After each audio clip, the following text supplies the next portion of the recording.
Welcome in, everybody, to the Auburn Blitz podcast here. Coming to you a little bit later. Had to get out and get to a meeting already this morning. So day started a little bit earlier than normal, but glad that everybody's going to tune us in here today. Got some interesting stuff to talk about here on this Is it Thursday? It's Thursday, isn't it? It's Thursday. It is Thursday. I lose count. I lose track of the day. But anyway, Thursday morning here, and basketball obviously getting ready to fly out to Maui. Football team getting ready to take on Texas A&M, which, man, there's such a crazy buzz about liking the chances of winning this football game, Randy, on Saturday. And then a $6.2 million duct tape banana that I figured out this morning that I have absolutely failed at life. I've failed because I can get a banana. I've got a roll of duct tape. I work my ass off way too much to wake up in the morning and see that somebody duct tape a banana to a wall and got $6.2 million for it. I am literally in the wrong profession.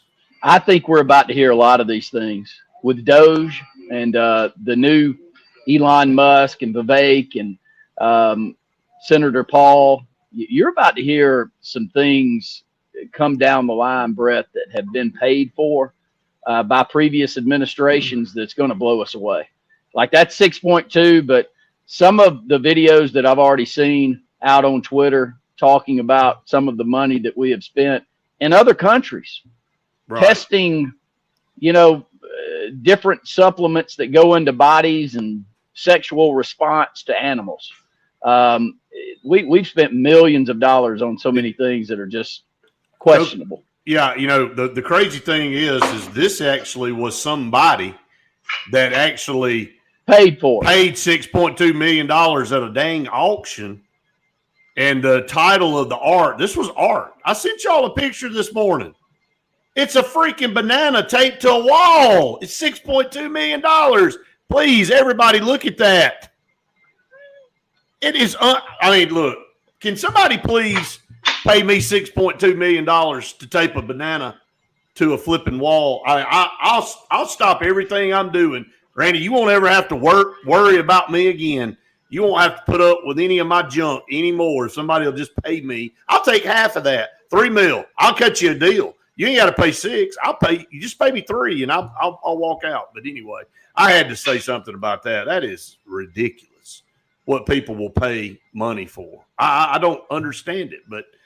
Anyway, we're going to move on from that. So we're going to get into basketball. Hey, look, Auburn's women last night. We talked about that.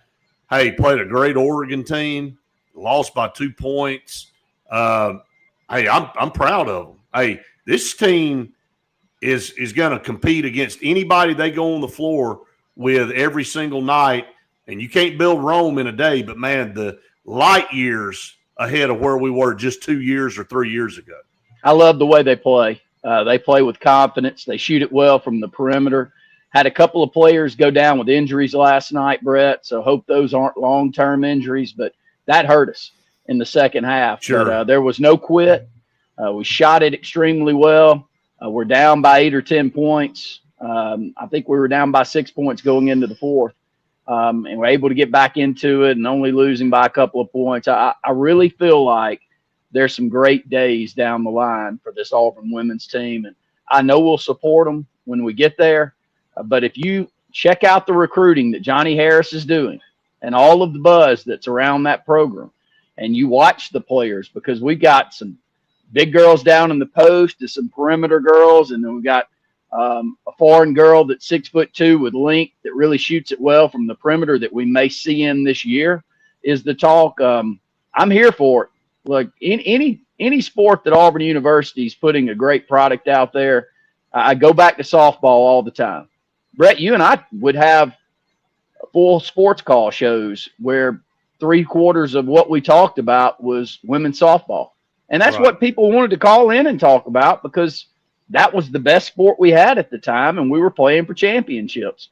It doesn't matter if it's men or women's sports. I'm telling you, you will support a winner. And I think Johnny Harris is about to have this women's program as a winner. Talia Scott had 28 points last night. She was 9 of 22 from the field, but she was 7 of 14 from behind the arc. She led everybody last night. Obviously, she dominated. Gaston had 14, and then it was, sparingly from there on. I mean, a couple of players with 7, one with 4, another one with 2, and so forth and so on. But 28-point effort. 28-point effort. She had 26 the previous game. She had six. She hit 6 threes in that game. So did you say she hit 7 last night? She had 7 last night. That's 13 made threes in the last 2 games. You can build on that. You get a shooter like that, and you get all the other pieces going with it. And we know how hard basketball is to win on the road. That's the hard part of this. Is you go out to Oregon with that long trip out. It took us a little while to get our sea legs under us, but when we did, we played well, and we've got a player it looks like we can lean on that you can count on to go out there and score in the 20s. And if you've got that type of player to go along with the pieces that I think are being put together, I love Jordan Hunter, Brett. When I see her out on the court, she already looks the part. You and I had the good fortune of calling a lot of her basketball games at Hewitt Trustful over the years, and she's a key piece, and she's a good lengthy guard too. That's the thing about this Auburn team. I feel like we've got great athletes. Sarai Daniels, another freshman that's in there. We know what her pedigree comes from with Marquise. She's going to be a really good piece. And then I think the recruiting class this year may be even better than what we saw last year. So you keep talking about it. I promise you, when you bring it up, I'll talk about it because it's going to be fun to watch. Yeah, next few games for Auburn. They've got Cal coming up on Friday. They'll stay out on the West Coast, and they'll just go down to Berkeley and play Cal. That's another undefeated team. Oregon was undefeated. Cal's undefeated at 5-0. It'll be a great game at 8 o'clock on Friday. Then they go to Paradise. I think they go to the Bahamas, and they'll take on Northern Iowa, Pitt, and Kansas in a tournament down there, and that will be the 28th through the 30th of November to end. And then they'll come back and they'll play Virginia on the road in the SEC-ACC Challenge on December the 5th at 5 o'clock. And so some really tough basketball games ahead. We talk about the guys and their schedule, but, I mean, look at what the women are about to go through. They're about to play a lot of these teams away from Neville Arena. So you're going to know a lot more about this team. And, don't know what their record will be after that stretch, but you're gonna find out a lot about the grit of this team and how they're going to be able to compete. And I think at the end of it, you're going to be pretty impressed, even though the record may not show it. I think you're going to see very close basketball games, and I think they'll win their fair share of them. 6 straight games on the road, Brett. Some of them in some long hauls like we saw last night. So, again, I love what Johnny Harris is doing there. She's putting these girls through the ringer here in the early part of the season. And, look, we'll point to Alabama last year on the men's side. They got put through the ringer early in the season, Brett, like our men are about to get down in Maui and some of these games we've got set up. Right. And their record may not have looked quite as good as it could have been if you had played a little bit easier schedule and stayed at home a little more. But it worked out for them, and they made their first Final Four in school history. I point to that with this Auburn women's program. I don't think we're far off from that. We were able to beat some teams last year that we haven't been in games with in quite some time, LSU being one of them, Brett.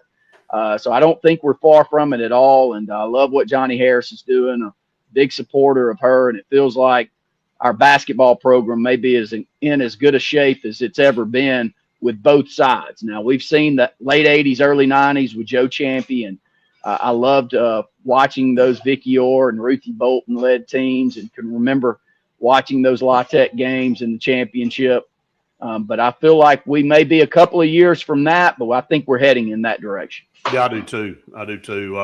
Again, didn't get the W last night, but a very good performance by our women at Oregon. A tough place to travel to play, and they were right there at it. Actually outplayed them in the second half and had a chance to win that game at the end. All right, let's shift over and turn our focus again here on a Thursday to Auburn taking on Texas A&M at 6:30 on Saturday.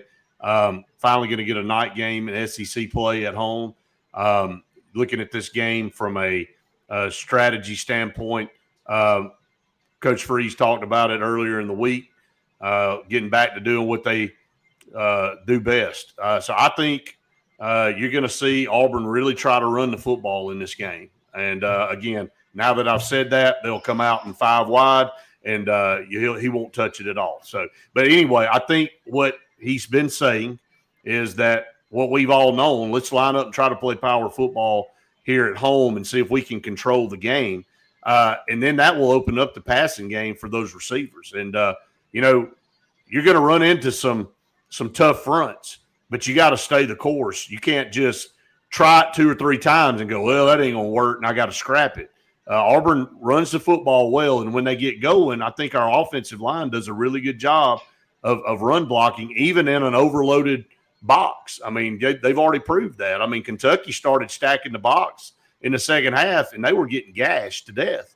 So I think this is an opportunity for Auburn to come out, and if they'll stick to their guns, I think they got a great chance to win this football game.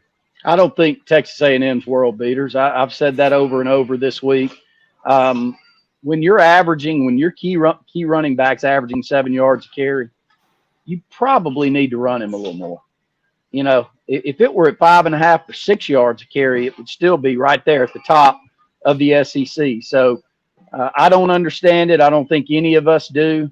Let's see what he does these last couple of games. You know, I had a little TikTok we put together down here this week, just asking everyone out there, who's your favorite all-time Auburn running backs? And I had so many people come back on that, Brett, and say, I want to see what Jarquez does these last couple of games. Because if Jarquez can have massive games, I'm talking about like 150 to 200-yard games, which he can. He's that type of back. And he takes those numbers out to Fullwood-esque numbers in 86, where he had 1,350-some-odd yards and carried that team offensively on his back down the stretch. Jarquez Hunter, I think, is that type of player. We've just never given him the chance at Auburn to carry us, Brett. And he deserves that chance these last couple of games, I believe. And I think we could win both of them. If we get to that 150-yard mark with him, I think we could win both of these football games. You run a guy like Jarquez Hunter in an Alabama game. When we go back and stats over time show you the team that runs the football the best in that game wins a majority of the time. Not all the time, but a majority of the time. And the reason you do that is because you're controlling the line of scrimmage and you're controlling the pace of the game, and you're forcing Alabama to play your style of football. I know offenses have changed and things have changed and it's different, but you can still run the football in various ways. So going back to Texas A&M, they've shown the propensity to give up some points this year. And if you go over and look at what they've been able to do, and I'll pull that up here, you're right. I mean, we've said it. We both said it. I mean, I'm not overly concerned with this Texas A&M team. They're 8-2. I mean, so kudos to them, but they got shelled in Columbia 2 weeks ago. All right. They got beat 44-20. They got run out of there. And South Carolina's playing really good football too. So, credit them. They beat LSU, but LSU's proven that they've been overrated the whole time. Garrett Nussmeier, again, this goes back to quarterback play. Agree. When you got a quarterback that can't get it done, you're going to lose games like that. They only beat Mississippi State by 10 points. Okay, they beat Mississippi State 34-24. They ran over Missouri. I mean, they hammered Missouri 41-10. Escaped Arkansas 21-17. Just barely got out of that. They beat Bowling Green 26-20. Okay, they beat Florida 33-20 earlier in the year when Florida wasn't playing DJ Lagway. If Florida and Texas A&M played again right now, I think that'd be a toss-up, to be honest with you. And, of course, Notre Dame beat them to start the season, 23-13. So, and that's not that was at home. That was first game of the year. And Notre Dame, I mean, they're not anything special in my eyes either. I mean, I know they're up there, but again, their offense lacks a lot to be desired. So, and of course, they beat up on New Mexico State last week, 38-3. And by the way, that's a Diego Pavia-less New Mexico State. It ain't the same New Mexico State that rolled in here last year. So they got us now, and then they've got Texas. Are they overlooking us? That's the question. They're sitting there at 8-2 on the season with 2 games left. This is a trap game. There's no other way to spin it. They're a 2.5-point favorite. Vegas sees it that way. Auburn hasn't been the place to where opponents' dreams go to die lately, but it could come back at night, and that place is still going to be rabid. Now, how the team plays, I don't know, but that atmosphere is going to be electric because it's a night game, and it'll be the last home game of the season. So it's going to be a tough environment early for Texas A&M to have to navigate. We'd love to get up early in that game and let that crowd build. Well, it's a great opportunity, but, when you watch Auburn play right now, I think you said it a couple of minutes ago, just don't know what you're going to get. You may hear something in a press conference and think you're about to see that in the game, and for whatever reason, we go directly away from it. And you may have some answers in that post-game press conference that makes you scratch all your hair off your head, like, why did Jarquez only touch the football twice in the second half? Well, it looked like he was winded. Jarquez Hunter's been there a long time. I've watched that guy play a lot of football. I can't remember the last time I saw him beg himself out of a football game. That's a tough kid. If there was ever anything you could say about me and I was that tough-minded of a player, and you say you look over there at me, I'm not trying to sit here and bash you, Freeze, but if I were the player and someone said that I looked over there at him and he touched the ball twice in the second half after having 278 yards the week before, and I thought he was winded or he looked tired, I'm not sure there's anything you could say worse about me than that. And I don't want to put words in his mouth, but I'm very hopeful that we don't get that response, some type of play calling response like that on Saturday, because everything does line up. I agree with you. Everything lines up for Auburn to be a problem for Texas A&M. I don't think they're any better than we are, and we should win these games when it's a 2.5 or a straight up line when we're at home. That should make up the difference. It always has my entire life. As an Auburn fan, we've made up the difference in those close games when we have them at home. But I don't know what to believe and where we stand and what our identity is. I can keep going, Brett, but who knows what we're going to see. Are you tired of being talked down to by damn football coaches? Okay, let's just be honest. I got a brain. I got 2 eyes. Don't get in a press conference and tell me a guy that went for 278 the week before was winded. Okay? Come up with some other shit. I don't need to hear that. I don't want to hear, hey, I looked over there. What did you go there and ask him? Did you talk to him? But, it's just like I'm going to get up here behind this mic at a press conference, and I'm going to say a bunch of crap, and everybody's just going to take it for face value. No, we're not. We're not going to take it for face value. I'm tired of being talked down to by every coach. Nick Saban used to talk down to people like they were dogs. When they were in there trying to do their job. Look, and I like Nick Saban as a coach and all that. I'm not here to judge, but be a little bit nice, and you do make mistakes sometimes. It is okay. When somebody calls you out, you ain't got to go, hey, and just turn it back on the person asking the question. Just answer the damn question, man, and answer it the right way. Like we're not a bunch of kindergartners sitting in there looking at, oh, okay, that's what he said, so I guess that's what it was. Is that what we're supposed to do? And then they get pissed off when somebody challenges them. Okay, no, how about this? How about it works like this? Like your state representative and your state senator, when you get to Washington, guess what? You work for us. I don't work for you. You don't get to call the shots. Don't talk down to me. Don't act like you're some damn holier-than-thou guy, and then you get to tell me what to do. No, Jack, I voted for you. I put you in the damn seat, and I vote you out. And that's the way it is with these football coaches. I'm sick of them getting up there feeding us a line of crap. Just tell the truth. Hey, man, I screwed up. We should have ran Jarquez Hunter more. We messed that up. We're going to make sure we don't do that again. They can't do that. We got to spin it. We got to have some type of spin on why we didn't do it and why we screwed up, because it's always somebody else's fault, isn't it? Right? It has been. It has been for the last 3 coaches. And I'll say it one more time, and I hope it's the last time I say it. But I'm so sick and tired of buying into a rebuilding project at Auburn University for football. We don't hear about it in the other.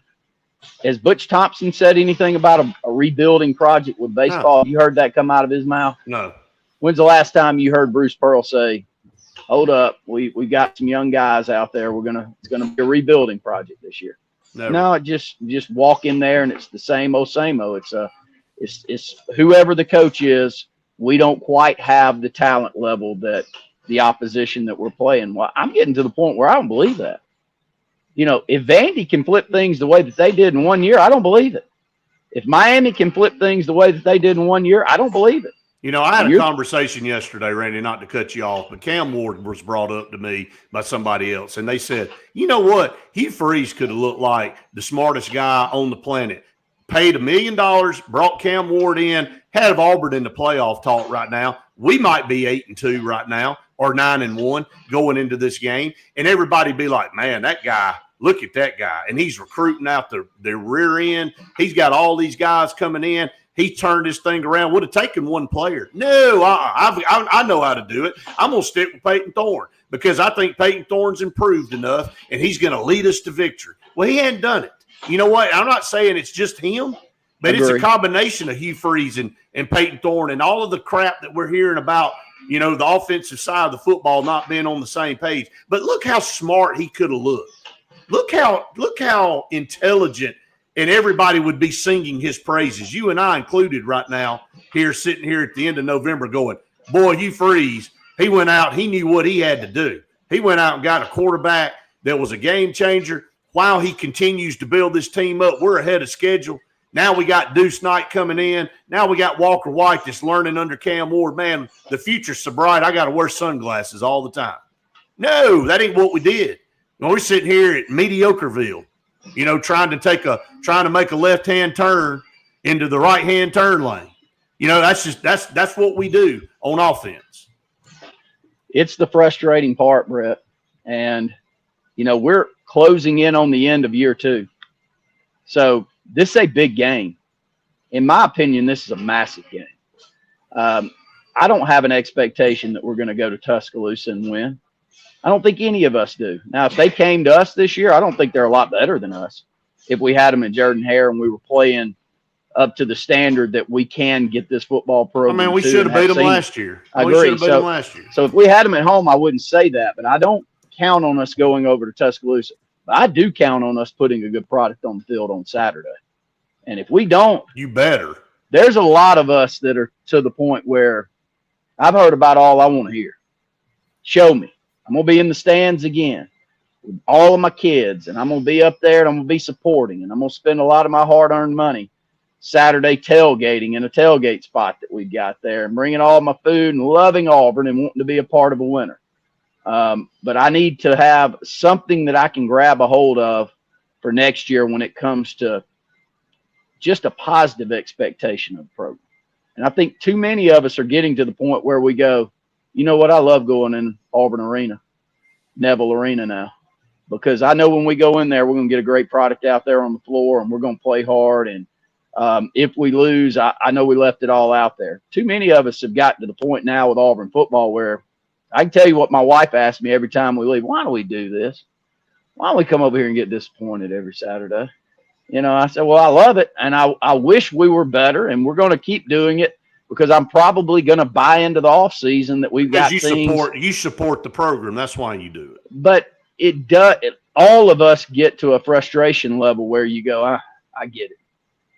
I can't put myself through that much more. You do it. You do it probably quicker than anybody else, Brett. There's a line in the sand that you always draw, and the moment that you cross that line, it's over.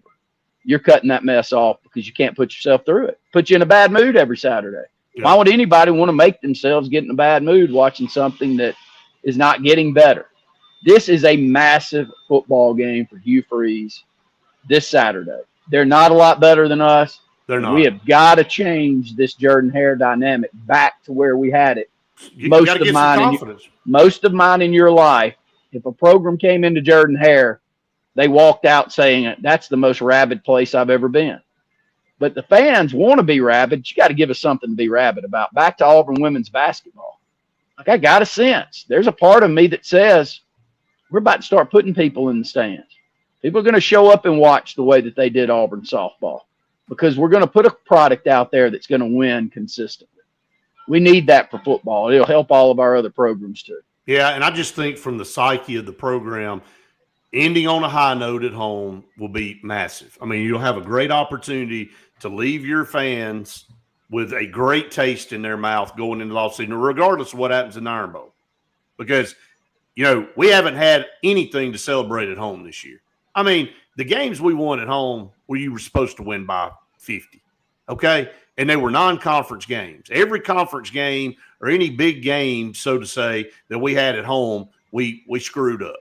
And so, you know, the biggest one to me was the Oklahoma game. 21-10. I agree. Heading into the fourth quarter, couldn't have had a better atmosphere. You know, Oklahoma coming into your place for the first time, you about to run them out of here, and the wheels fall completely off. You didn't have a single lug nut tight on any of the wheels. All four of them blew off at the same time. And so, you know, everybody walked out of the stadium and felt like somebody had absolutely just rammed something down their throat. Again, maybe we can leave with a good taste on Saturday. John's got a bunch of comments coming in. We appreciate it, John. He said that I'm throwing the blowtorch out there today. I tell you, man, I'm tired of it. You know, I'm just going to call it like it is on this podcast. John said, you're right. Nobody's accountable anymore. He said, Vandy's a great example. Their coach says in the offseason he realized he needed to change everything. He did, and certainly did, and they've been successful at it. South Carolina too, John. I don't think there's any South Carolina fan that's not thrilled about the direction of that program right now. Shane Beamer's done a great job, man. He's done a great job. You just have a feel that things are about to get much better there. South Carolina is a small state that doesn't have a lot of in-state talent, that's in a place that's very hard to recruit to. They got Clemson there. They've got Georgia there right below them. I mean, they have to deal with all of us. I mean, they get what's left over, but he's done a great job going out in the portal. He's gone out and gotten some guys that he needed, especially on the defensive. Their defense is nasty. They play great defense, and their offense. And they run that joker down your throat too. They do, and they got a quarterback that just threw 300 and something yards and 5 touchdowns in Lenore Sellers this past week and won 34-30. They found a way to win the game. John said, good point, great product in AU basketball, AU football questionable. Jerron said he acts as if it's personal money he's spending in the NIL. He said there was no way we should have went into this season with this QB room. This is all on freeze. Jerron, I said it. I've said it from day one. Randy can back me up on this. I was pissed off that we didn't go out and get a quarterback. Everybody was like, well, Hugh said we're going to go out and get one next year. Well, what about this year? Did we just wad this up and throw it in the daggum trash? Apparently we did. You know, and again, I'm not at practice. I don't see what goes on, but I saw enough last year to know you probably need to go out in the portal and get somebody. And he didn't do it. And so we get the product we get. And then again, he makes a comment in the press conference this week that the reason they threw the ball so much Saturday against La Monroe is he wanted to build chemistry with his receivers. We're in freaking week 10, dude. What do you mean build chemistry with your receivers? You act like we're in spring practice. Some of the stuff, again, don't talk down to us. Don't talk to us like we're in kindergarten, okay? We've got eyes, and we can see the shit product that's going on the field. So just own up to it. And when you make a statement like that you're trying to build chemistry with your receiving core in week 10, what the hell have you been doing the previous 9 weeks? If it were Walker White building chemistry with this young receiving core, I could buy it. But this is Peyton Thorne that's got 2 more football games at Auburn to build chemistry with the receiving core. 5 years. 5 years. 5 years. That is a statement. I agree with you. But it would make a lot of sense if it was a young quarterback with young receivers. But this is a guy that's got 2 more games. I agree. That's another head scratcher. A head scratcher. Well, I'm sure. Look, can we just win so we don't have to listen to Hugh Freeze come up with excuses after the game? Well, this Saturday, I don't want to make it bigger than it is, but it's massive. No, it's a big game. It should be. Big. It should feel big. Auburn still has a bowl game to play for. Now, do I think Auburn's going to go to Alabama and win? No, you don't either. Can they win? Can they win? Yeah, they can if they go up there and play well, but we ain't worried about that right now. No. We're worried about Texas A&M at Auburn with a team that's not – look, they're ranked 15th, so perception-wise, they're a good team. But I don't think they're all that, especially on the road. They've already shown that on the road. I think this is an Auburn team that if they'll freaking get out of their own way, our defense is going to be able to keep us in the football game. Yes. And I think we can make some plays offensively and feed off this crowd if the coaches don't take them out of the game. The coaches have been the problem on the offensive side of the ball. Not defensive. Yeah. No, defense has been perfect. DJ Durkin and his staff have done a tremendous job. And like I said earlier in the week, he would probably be up for the Broyles Award if Auburn were sitting here at 9-1, 8-2, or even 7-3 right now. He'd probably get – I mean, because his defense is a top 20 defense, and I have been extremely impressed with the playing more freshmen than really anybody in the country. DeMarcus Riddick's a different human being right now. Malik Blockton. I mean, go down the list. Jay Crawford. All of them are being way more productive than I expected, and I expected a lot out of them. But they're even better than I thought. And you and I we saw Malik Blockton at the end of last year, and I think I told you during the broadcast. Now he had a really good game against our Benjamin Russell team in the 3rd round of the playoffs. He probably helped them win the football game. I think he was one of the keys. But I remember telling you he needs a year, man. He looks good. He's got a good motor, but he needs a year in the weight room. If you would have told me then that we'd have gotten the product out of him that we've gotten this year, I would have never believed it. But that's how good a job that defensive staff has done. And back to what we sound like a broken record, but we hire offensive head coaches. We don't go get Charlie Strong. We're not going to get Will Muschamp. We hire offensive head coaches at Auburn University, and for the last decade, offense has been our problem. Have we been world beaters defensively? No. But have we put a winnable product out there on the field? Yeah. 100%.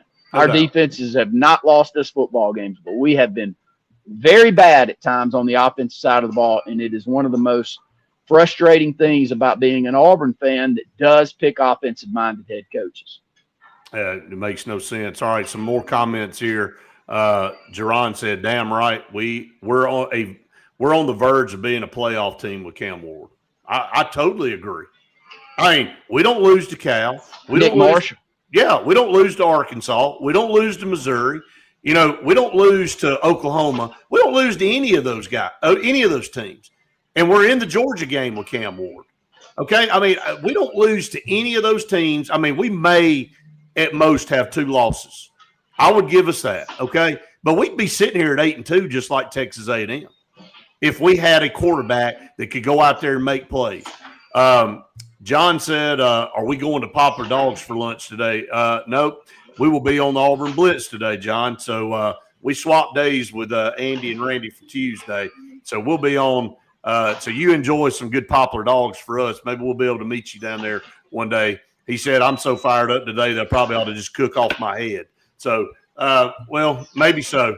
It's a little warm right now. It's going to be cold Saturday, by the way. Yep. It's going to be a good environment for the football game. So, all right, I know we got to get out. We got to get to some other things. I got to go to another meeting at 10, then another meeting at 11, and then I get to come meet you at 12 for the Auburn Blitz. So we're excited. Let's hit up a couple of things before we leave. Middle of December, we'll be out. New sponsors that we have on our Auburn Blitz programming at Bunkers on West Glen. If you haven't been out and seen their spot, please do. Brett and I were blown away. We walked through the door. I said, did you know this was here? No, had no clue. Did you know that they had parking underneath that's easily accessible in a very hard place to normally park.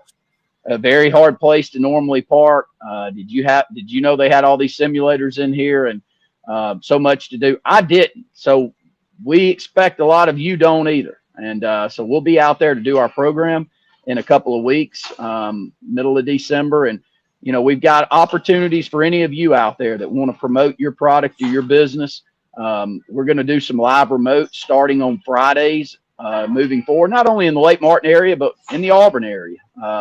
Our business has a new location that we're working on in Auburn, so I'll be over in that area a lot more than I am now working, and Brett will be too, as we'll be knocking on doors and trying to grow our product and our Auburn Blitz programming over in the Auburn market. So reach out to us. Again, you see Bo back here printing. Any screen printing or embroidery needs, promotional products, we can help you with Lee Apparel and signs from top to bottom. Get a design to installing that sign that you need. 256-825-0197 with Sign Source. All right, I'm going to head out to Publix, and I'm going to go get a banana, and I'm going to go get an orange, and I'm going to get an apple. If a banana duct tape to a wall is worth 6.2, then those three ought to be worth 18.6, right? How much of it do I get? I'll give you half. How's that sound? Half. It'd be nice. I'm going to tape it right over here. I'm going to take a picture, and anybody wants to bid on that, the starting bid, I'm going to start it at $10 million because a banana with duct tape got 6.2. So I'm going to start the apple, the orange, and banana at 10 mil. So unbelievable. All right. Everybody have a great rest of your day. We'll see you on Auburn Blitz at noon.